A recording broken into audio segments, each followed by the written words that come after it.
The screech of tires echoed through the quiet suburban street. Then came my daughter's scream. I ran outside, barefoot, my heart slamming against my ribs, and froze. There she was, my little girl, my disabled daughter, being dragged across the asphalt, her hands clawing at the pavement, while HOA Karen sat behind the wheel of her golf cart, yelling, "Move!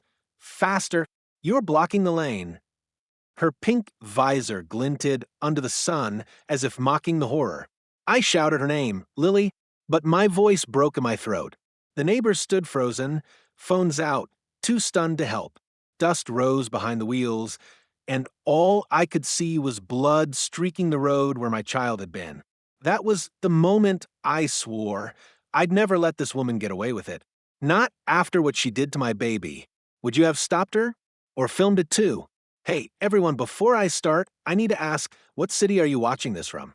Drop your city's name down in the comments, because this story could happen anywhere. Now, before we dive in, make sure to subscribe to the channel, because what you're about to hear isn't just another HOA horror story, it's a living nightmare that tore my family apart. My name is Michael Turner, and I live in a peaceful-looking neighborhood in Florida, the kind of place with trimmed lawns, quiet evenings, and smiling faces that hide secrets darker than the night itself. My daughter Lily is 10 years old.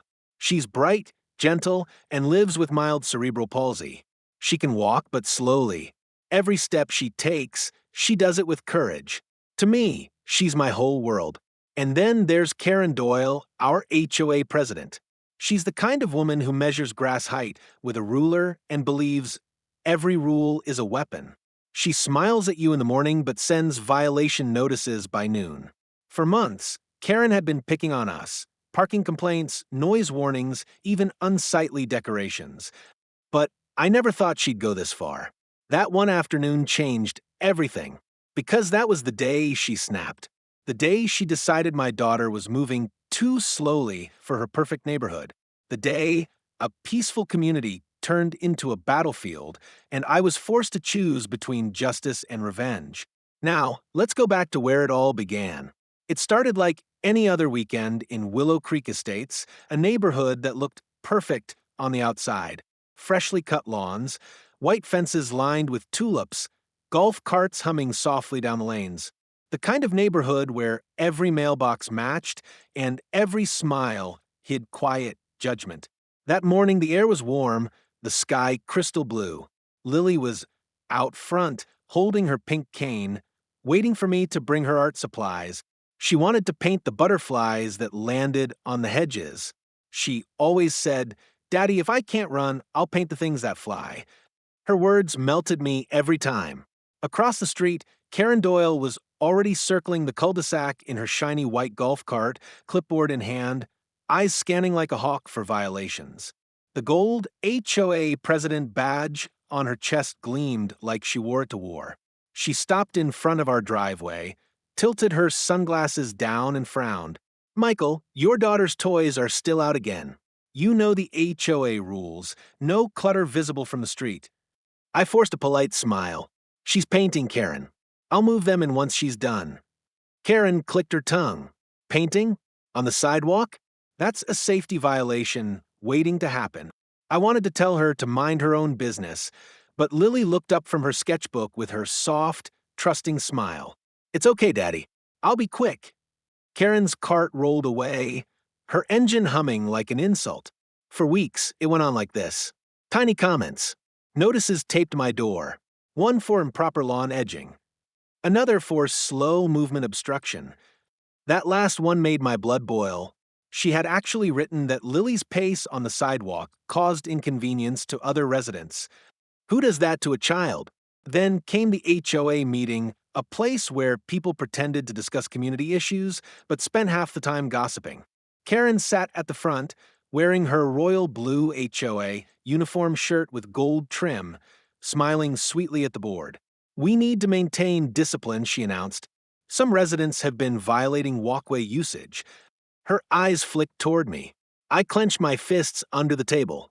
Every muscle in my body screamed to speak up, but Lily's soft whisper from the corner, "It's okay, Daddy, held me back." That evening, as the sun dipped below the palm trees, I thought maybe it would pass. Maybe Karen would get tired of her crusade. But I was wrong. The next day, I caught her taking photos of my driveway again. When she saw me, she didn't even hide it. Documentation, she said flatly. Your car's tire is an inch over the painted line. I laughed bitterly. You need a hobby, Karen. She leaned closer, her perfume sharp and artificial. You need to learn respect. Those words stuck with me because they weren't just a threat.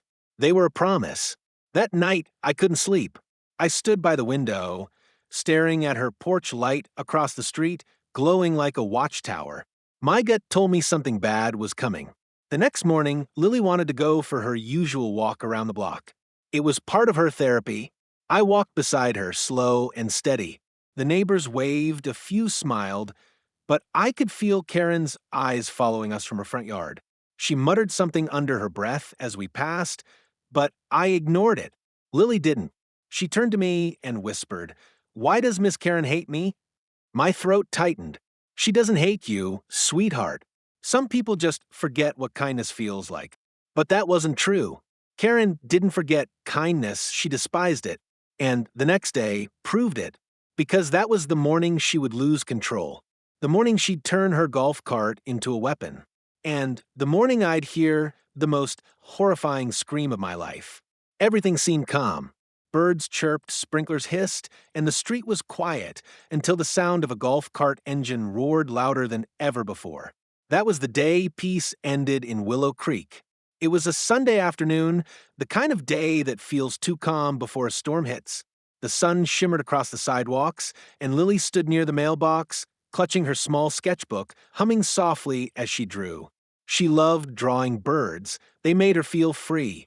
I was inside, making lemonade when I heard it, that sharp, mechanical buzz of Karen's golf cart.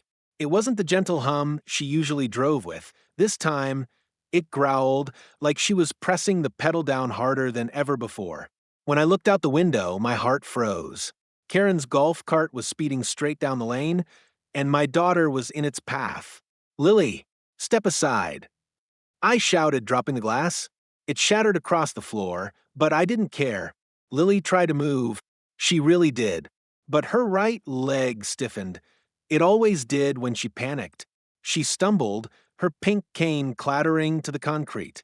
Karen didn't slow down. She accelerated. The front bumper nudged Lily's side. She cried out, falling forward, her hands scraping the road.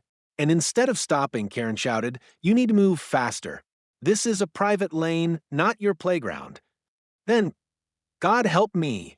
She reached out, grabbed Lily's backpack strap, and dragged her. The golf cart lurched forward, dragging my daughter along the asphalt as Karen's shrill voice echoed through the neighborhood.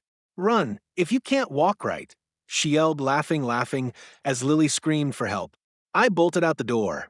My feet hit the pavement hard. I could feel the heat of the ground, the sting of glass in my foot, but nothing mattered except reaching her. "Stop the cart." I roared, but Karen didn't stop. She turned her head slightly, those cold, judgmental eyes flashing beneath her visor. Maybe now she'll learn to stay out of the way. Neighbors stepped outside. Phones came out. Some gasped, some froze, but no one moved. The sound of that cart grinding against the pavement was louder than anything.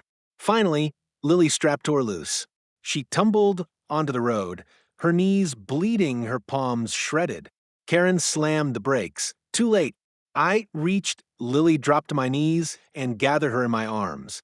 Her small body trembled, her face pale. "Daddy, I didn't mean to be slow," she whispered. My throat burned. I kissed her forehead, tears blurring my vision. "You didn't do anything wrong, baby. Not a single thing." Karen stepped out of her cart, brushing imaginary dust off her royal blue HOA shirt, her golden trim gleaming in the sun. "You need to control your child," she said coldly. She was obstructing traffic. I stood, fists clenched, every muscle shaking. "Traffic? You dragged a child." She shrugged. Maybe now she'll understand the rules. My vision went red. The world around me pulsed. The neighbors' whispers filled the air. Someone muttered, "Call 911."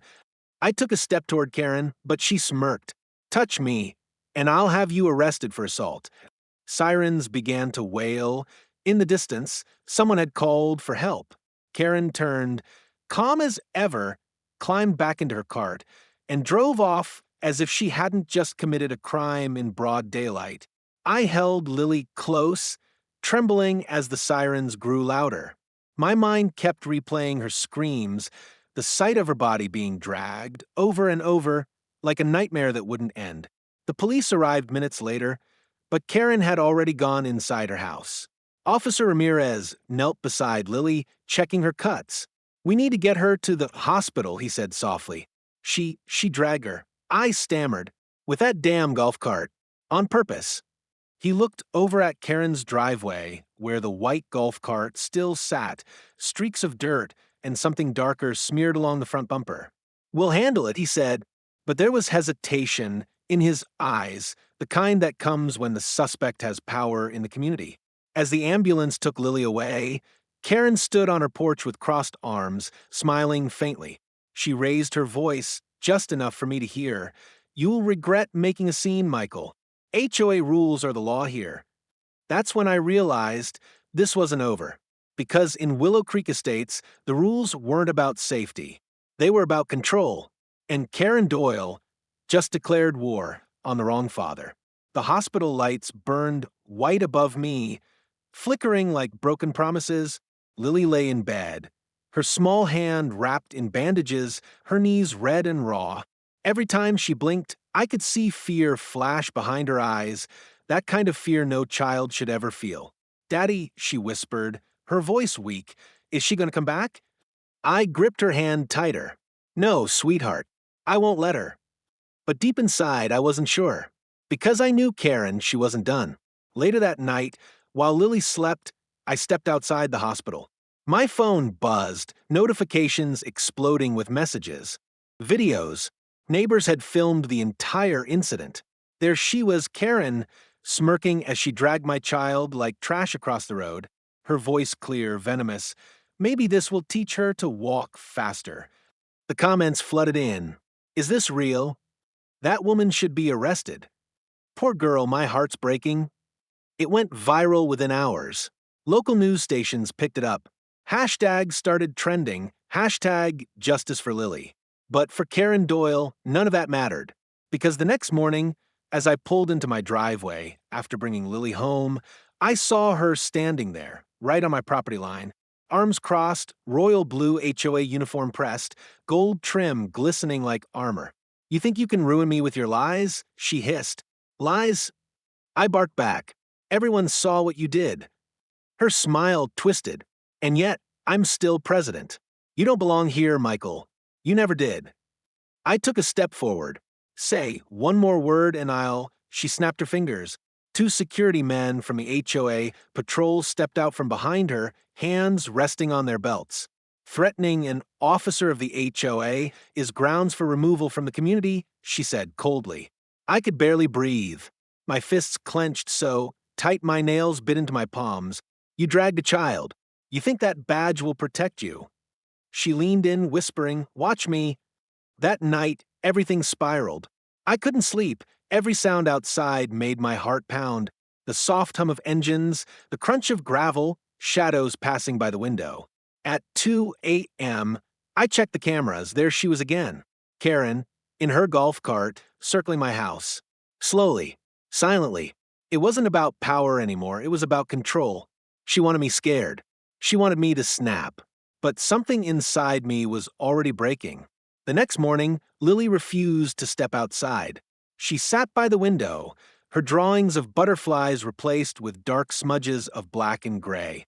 "I don't like the street anymore, Daddy," she said. "It hurts there." My heart shattered. I called the police again, but the officer sighed. "Sir, there's no proof she meant to harm your daughter. The HOA's calling it an accident." "An accident?" I shouted. "There's a video." He hesitated. "The HOA's lawyer says it's being reviewed for context. Best thing you can do is stay calm." Stay calm? My child was terrified to walk outside, and the woman who hurt her was still patrolling the neighborhood like she owned it. That evening, I walked outside. No cameras, no neighbors, just the weight of my rage. I stood in front of Karen's house and shouted, "You want to fight? You got one. Her blinds flickered. Then her voice came from the porch speaker. Careful, Michael. You're one mistake away from losing everything. A slow, sinister laugh followed. I went back inside shaking. But that's when I saw something through the living room window, a flash of white light on the driveway. I ran outside and found it, a photo, printed and taped to my mailbox. It was a still from the video, Lily being dragged. Across the top, scrawled in red marker, "Slow people don't belong here." My stomach dropped. I looked up, scanning the dark lawns, the perfect hedges. No one, just silence. That was the moment I realized this wasn't just about HOA rules. This was personal. Karen Doyle had turned my daughter into a target, and she wanted me to break. But what she didn't know was that she already had. Because from that moment on, I stopped waiting for justice. I started preparing for revenge. The days that followed blurred together, hospital visits, police reports, and sleepless nights filled with the echo of Lily's scream. My house didn't feel like a home anymore, it felt like a cage. The same street that once shimmered with morning dew now smelled like fear. Lily barely spoke. When she did, it was in whispers. She'd wake up at night, trembling, mumbling, "She's coming back, Daddy. Please lock the door." Every time she flinched at a car sound, it stabbed straight through me. The neighborhood began to divide. Half the residents pretended nothing happened. The other half whispered apologies, afraid to take sides. Some neighbors sent casseroles, others sent silence. But none dared to challenge Karen. She had the HOA board, the bylaws, and the illusion of authority on her side. Then one morning, I found a new envelope on my porch, stamped with HOA seal. My hands shook as I opened it. Inside was a letter, notice of community violation. Residents engaging in slanderous activities against HOA officials are subject to immediate eviction proceedings. Below, in neat handwriting, was Karen's signature. I crumpled the letter. My blood boiled. My daughter was still limping, her wounds barely healing, and she had the audacity to threaten us. That night, I met with Officer Ramirez again. He sighed as he took notes. "Michael, without direct evidence that she intended harm, the case is thin. She dragged a 10-year-old. I snapped. He looked at me with tired eyes. "She's claiming the backpack strap got caught by accident." I clenched my jaw. "And the video?" He hesitated. "Her lawyers filed a complaint claiming the footage was edited." It felt like I was screaming into a void. Justice was slipping through my fingers. Then came the moment that broke me completely. I stepped outside the next morning to get the mail, and there she was, Karen Doyle, standing proudly beside her freshly polished golf cart, pretending to wipe it down. The same cart, the same monster. She smiled. "Beautiful day, isn't it? Hope your daughter's learned her lesson." Something inside me snapped. I walked straight toward her, fists trembling. "Lesson? You call dragging a child a lesson?" Her grin widened. "You should thank me, Michael. Maybe now she'll stay off the street." I moved closer. "You listen to me. You ever come near my daughter again," she cut me off, raising her phone. "Say one more word and I'll call the cops. Threats against an HOA official. Imagine the headlines." I froze. The trap was set. She wanted me to lose it on camera. She wanted to play the victim next. I took a deep breath, stepped back, and whispered, "You think you're untouchable, don't you?" She smirked. "I am." But this time, I didn't storm off. I smiled instead. A quiet, dangerous smile she didn't understand. Because the truth was, I wasn't alone anymore. The world had seen what she did. The news channels were now talking about the HOA president who went too far. Journalists were knocking on doors. The community's Facebook group exploded with angry posts. One of Karen's own board members anonymously leaked HOA emails to a local reporter, messages showing her obsession with removing undesirables from the neighborhood. The perfect image she had built was crumbling. That evening, I walked into Lily's room. She was sitting by the window, sketching again, but this time it wasn't butterflies. It was a drawing of herself standing tall, facing a shadowy woman in a golf cart. "She's not going to win, is she, Daddy?" she asked. I knelt beside her, kissed her head, and said softly, "No, sweetheart, not this time."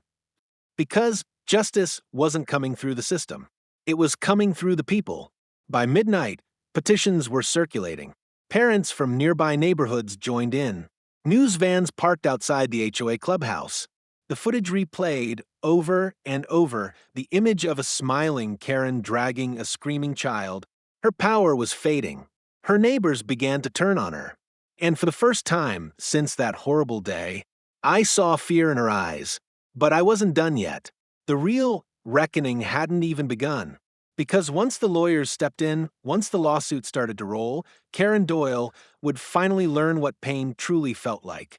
And this time, she'd be the one dragged through the dirt. By the fifth day, Willow Creek Estates was no longer the peaceful suburb it pretended to be.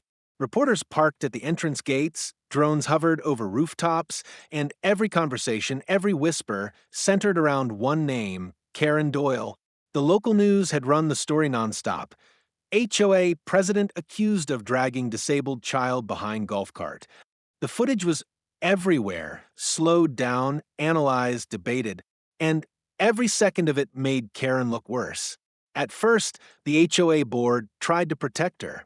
They called it a misunderstanding. They claimed Lily's backpack accidentally got caught on the cart, but the internet didn't buy it. Neither did the police. Detective Marissa Cole from the county sheriff's office showed up at my door 2 days later. She wasn't like the first officers. She wasn't tired or dismissive.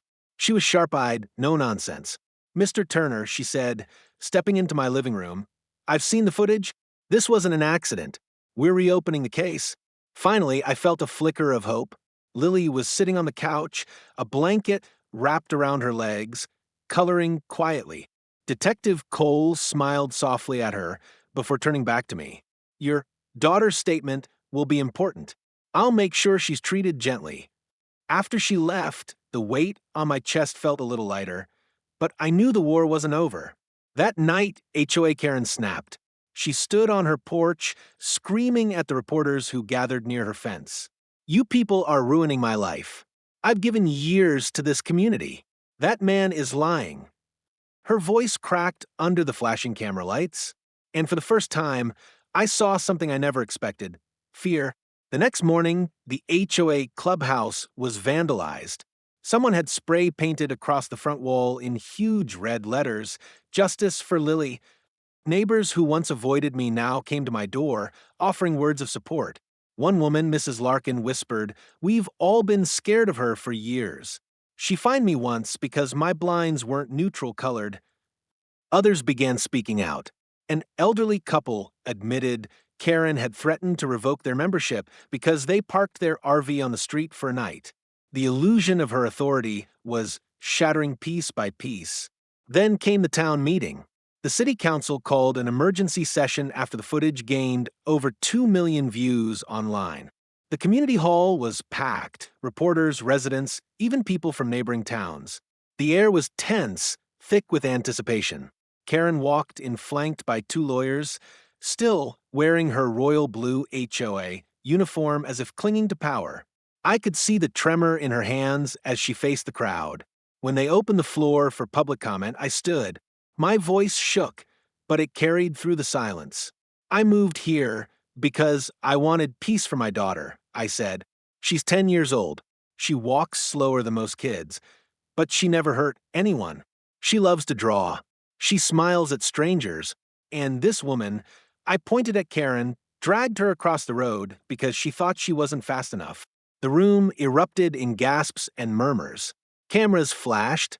Karen tried to interrupt, but the chairman slammed the gavel. "Mrs. Doyle, you'll have your turn." I took a deep breath, holding up the photo she'd taped to my mailbox. This is what she left me. "Slow people don't belong here." A ripple of outrage swept through the crowd. Karen's lawyer tried to object, but the damage was done. That night, the police arrived at her home with a warrant.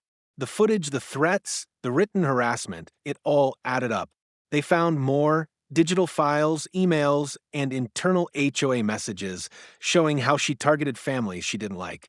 She was arrested for assault, harassment, and reckless endangerment. As they put her in the squad car, reporters swarmed. Karen tried to hide her face behind her hands, shouting, "I didn't do anything wrong." This neighborhood needs order. Her voice trembled. She wasn't in control anymore. The following days were a blur of interviews, legal statements, and visits from journalists. Lily became a symbol. Her photo, smiling shyly in her hospital bed, became the face of every article titled, "When HOA Power Turns into Abuse." Donations poured in from strangers across the country. Cards and letters arrived every day from parents, from veterans, from disabled families who had been through similar nightmares. One card had just 3 words: "You're our hero." I taped it above Lily's bed. Then came the hearing. Karen stood in court, her blue uniform replaced by an orange jumpsuit, her hair disheveled. She glared at me across the room. But this time, I wasn't the one trembling. The judge spoke firmly.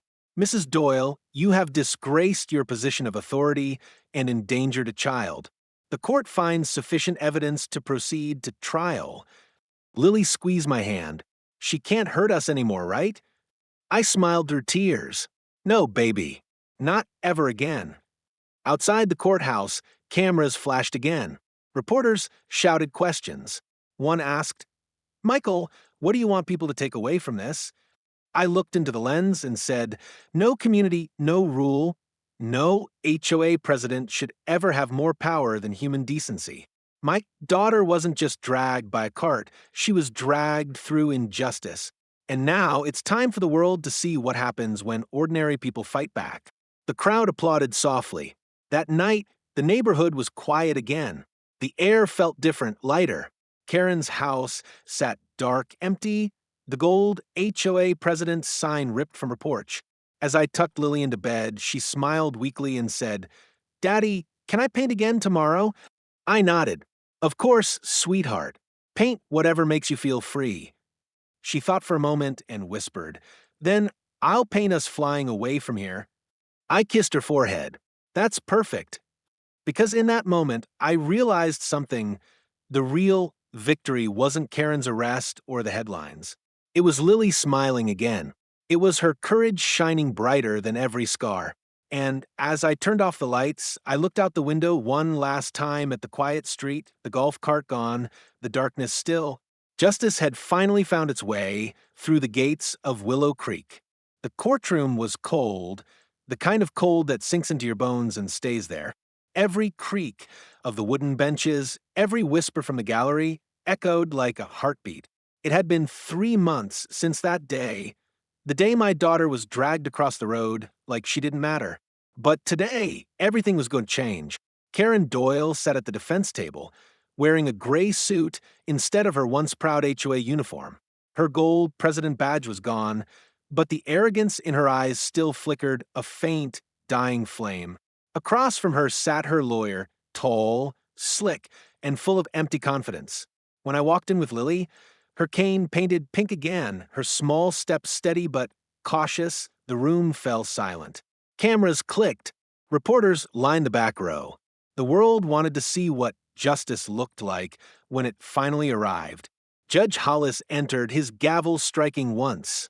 Court is now in session. The prosecution started first, showing the footage. Even though I'd seen it 100 times, my stomach still twisted when the screen lit up. Karen's golf cart, Lily's scream, the neighbor's gasps, her cruel voice, "Move faster." Some people in the audience turned away. Others wiped tears. Even the judge's face darkened. Then, the prosecutor played the voicemail Karen had left on my phone the night after the attack, her voice cold and venomous. "You're not fit to raise that child in this community. Maybe now you'll learn to keep her inside." Every word hit like a hammer. Karen's lawyer stood to counter. "Your Honor, Mrs. Doyle acted without intent to harm. This was a tragic misunderstanding caused by an accident. The child's bag strap caught unintentionally." Unintentionally? I whispered under my breath. The prosecutor slammed a folder onto the desk, then explained the message found in her mailbox, "Your Honor." She held up the photograph, the one with red marker scrawled across it, "Slow people don't belong here." The courtroom erupted. Karen's lawyer stammered, That could have been fabricated." But then Detective Cole stood up from the witness bench. It wasn't, she said firmly. We matched the handwriting to Mrs. Doyle's own notes from HOA files. Same pen, same loops, same ink type. Karen's face paled. Her hands trembled as she muttered something to her lawyer. Next, they called the neighbors. One by one, they testified. Mrs. Larkin told the court how Karen had fined her for letting her grandson play basketball outside. Mr. Patel said she'd sent him warnings for having too many guests. And then an elderly man, Mr. Reynolds, choked up on the stand. She made us live in fear. Every letter from the HOA felt like a threat. By the time the prosecution rested, Karen's carefully built empire of intimidation was collapsing. Her lawyer tried to recover. Mrs. Doyle has been a pillar of this community for years, he argued. She was simply enforcing neighborhood standards. Judge Hollis leaned forward. By dragging a child, the silence was deafening. When it was my turn to testify, I took a deep breath and looked straight at Karen. My daughter walks slower than most people, but she walks with courage. And that day, when you decided her pace wasn't good enough for your perfect neighborhood, you showed the world exactly who you are. You didn't enforce order. You enforced cruelty. Karen finally broke. Her face twisted with anger. You ruined my life, she shouted across the courtroom. Your daughter made a scene. You think you're victims, but you're not. Mrs. Doyle, the judge barked, slamming the gavel. You will remain silent. But it was too late. Her mask was gone. The cameras caught everything, the rage, the bitterness, the lack of remorse. When the jury returned, the entire room held its breath. The foreman stood and read the verdict aloud. We, the jury, find the defendant, Karen Doyle, guilty of aggravated assault, harassment, and reckless endangerment. The moment those words left his mouth, I closed my eyes. For the first time in months, I could breathe again. Lily gripped my hand tightly, whispering, "We did it, Daddy." Karen collapsed into her chair, her face drained of color. Her lawyer tried to comfort her, but she shoved him away. "This isn't justice," she screamed as officers cuffed her hands behind her back. "You'll all regret this." But no one listened. The judge's final words were calm and heavy. "Mrs. Doyle, you were entrusted with authority and used it to torment the very people you were meant to serve. You will serve 5 years in state prison and complete mandatory community rehabilitation programs upon release. May this serve as a reminder, no one is above decency." The gavel struck once more. It was over. Outside, the air was warm. The crowd of reporters swarmed, shouting questions, microphones flashing. But I didn't stop for interviews. I just held Lily's hand as we walked down the courthouse steps together.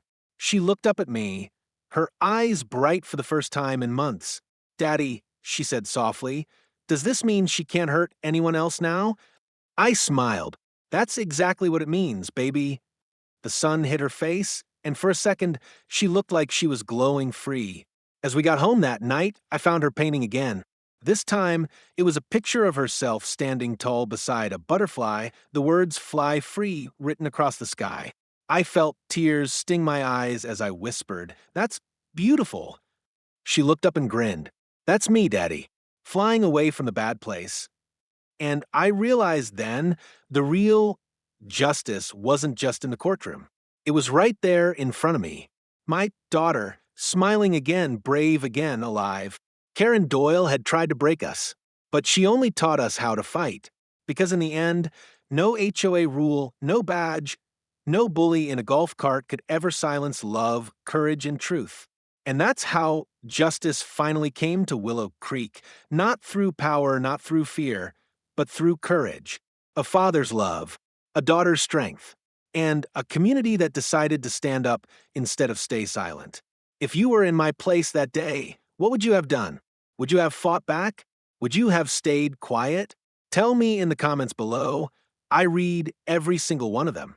And before you go, hit that subscribe button and turn on notifications, because stories like this, they're real.